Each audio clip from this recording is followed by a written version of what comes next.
চারজন ভাই আমাদের গুলিবিদ্ধ। দেশবাসীর কাছে আমি গত ১৫ বছরের আওয়ামী লীগের শাসনামলে সবচেয়ে বেশি দুর্নীতি হয়েছে দেশের ব্যাংকিং খাতে। এ সময় দেশের ব্যাংকগুলো থেকে ঋণ নিয়ে ফেরত না দেওয়ার পরিমাণ ৬,৭৫,০০০ কোটি টাকা, যা দিয়ে ১৩টি মেট্রো রেল অথবা ২২টি পদ্মা সেতু নির্মাণ করা যেত। এসব অর্থের বেশিরভাগই পাচার হয়ে গেছে দেশের বাইরে। অন্তর্বর্তী সরকারের অর্থনৈতিক পরিস্থিতি বিষয়ক শ্বেতপত্র প্রণয়ন কমিটি ব্যাংক খাতকে ব্ল্যাক হোলের সঙ্গে তুলনা করে বলেছে, বর্তমানে বাংলাদেশের ব্যাংকিং খাত বিধ্বস্ত হয়ে গেছে। আর এসব লুটপাটে সরাসরি সহযোগিতা করেছে রাষ্ট্রীয় সংস্থাগুলো। কমিটি আরও জানিয়েছে, আওয়ামী লীগ সরকারের ১৫ বছরের রাষ্ট্রীয় সংস্থার সহায়তায় ব্যাংক দখল করা হয়েছে। কেবল এস আলম গ্রুপের কাছেই 7টি ব্যাংকের নিয়ন্ত্রণ তুলে দেওয়া হয়েছিল। এ সময় জিম্মি করে রাখা হয়েছিল দেশের কেন্দ্রীয় ব্যাংককেও। রাজনৈতিক যোগাযোগের মাধ্যমে পরিবর্তন করা হয়েছে ঋণ নীতিমালা সহ ব্যাংক আইন। দায়িত্ব পালন করেননি স্বতন্ত্র পরিচালকেরা, এমনকি অভ্যন্তরীণ ও বহির্নিরীক্ষকও যথাযথ ভূমিকা রাখেনি। নতুন ব্যাংক অনুমোদন দেয়া হয়েছে রাজনৈতিক বিবেচনায়। বাংলাদেশের এসব দুর্নীতিবাজদের অনেকেই এখনও ধরাছোঁয়ার বাইরে। বেশিরভাগ বড় দুর্নীতিবাজরা পালিয়ে গেছেন, ধরাও পড়েছেন কেউ কেউ। বিশ্লেষকরা বলছেন, দুর্নীতিবাজদের নামে তাড়াহুড়ো করে যথাযথ প্রস্তুতি না নিয়েই দুর্নীতির মামলা না করে করা হয়েছে হত্যা মামলা, যেগুলো শেষ পর্যন্ত আদালতে টিকবে কিনা তা নিয়েও সন্দেহ রয়েছে। তবে ব্যাংকিং খাতে দুর্নীতির সাজা দেয়ায় সম্প্রতি এক উদাহরণ তৈরি করেছে ভিয়েতনাম। ভিয়েতনামের অন্যতম শীর্ষ ধনী ট্রুং মাই লানকে ব্যাংকিং খাতে জালিয়াতির অভিযোগে মৃত্যুদণ্ডের রায় দিয়েছে দেশটির আদালত। বাংলাদেশের ব্যাংক খাত থেকে যে মডেলে লুটপাট চালানো হয়েছে, তিনিও ভিয়েতনামের ব্যাংক থেকে ঠিক সেভাবেই লুটপাট চালিয়েছেন। ২০১১ সাল থেকে ১১ বছর ধরে নাম সর্বস্ব প্রতিষ্ঠানের মাধ্যমে ঋণ ও নগদ হিসেবে তিনি ও তার সহযোগীরা $৪৪ বিলিয়ন আত্মসাৎ করেছেন।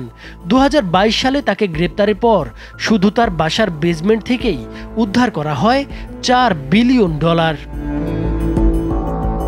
ট্রুং মাই লানের গল্প অনেকটাই সিনেমার মতো। একসময় হো চি মিন শহরের প্রাচীন মার্কেটে মায়ের সঙ্গে প্রসাধনী বিক্রি করতেন তিনি। সেখান থেকেই তার যাত্রা শুরু।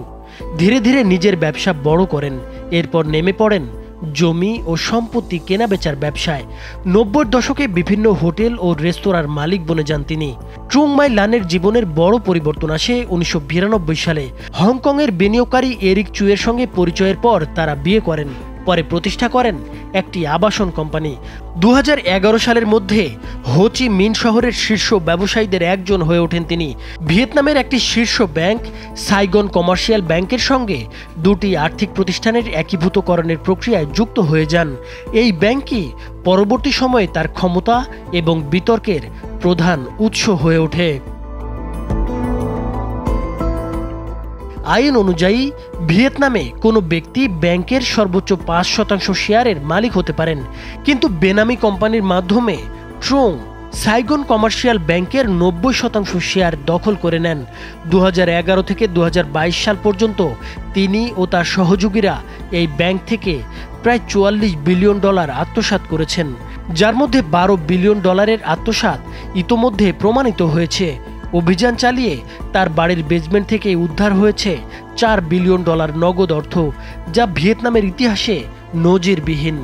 ট্রুং তার বেআইনি কার্যক্রমকে আড়াল করতে ব্যাংক ও সরকারি কর্মকর্তাদের বিপুল পরিমাণ ঘুষ দিয়েছেন। এমনকি এক সাবেক কেন্দ্রীয় ব্যাংক পরিদর্শক স্বীকারও করেছেন তিনি $৫০ লাখ ঘুষ নিয়েছেন। ২০২২ সালের অক্টোবরে গ্রেপ্তারের পর ট্রুং মাই লান এবং তার সঙ্গে জড়িত ৮৫ জনকে দোষী সাব্যস্ত করা হয়।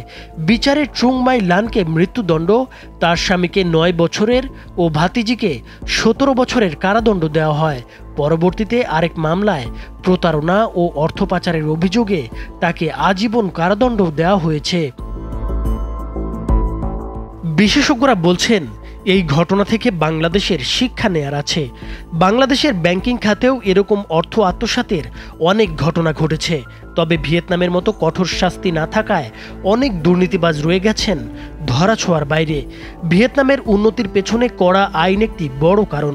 সেখানে অর্থ আত্মসাতের জন্য মৃত্যুদণ্ডের বিধান রয়েছে, কিন্তু বাংলাদেশের আইনে অর্থ আত্মসাতের জন্য সর্বোচ্চ শাস্তি মাত্র 7 বছরের কারাদণ্ড। এই আইনের ফাঁকফোকর ও দুর্বল প্রয়োগের কারণে অর্থ পাচার এবং আত্মসাৎ প্রতিরোধ করা সম্ভব হয় না। বাংলাদেশের অর্থনীতিবিদ ও ব্যাংকাররা মনে করছেন, অর্থ আত্মসাতের জন্য দৃষ্টান্তমূলক শাস্তি না হলে এই প্রবণতা থামানো যাবে না। সামাজিকভাবে দুর্নীতিবাজদের হেয় করার ব্যবস্থা করা না গেলে ভবিষ্যতে এ ধরনের অর্থ আত্মসাতের ঘটনা আরও ঘটতে থাকবে।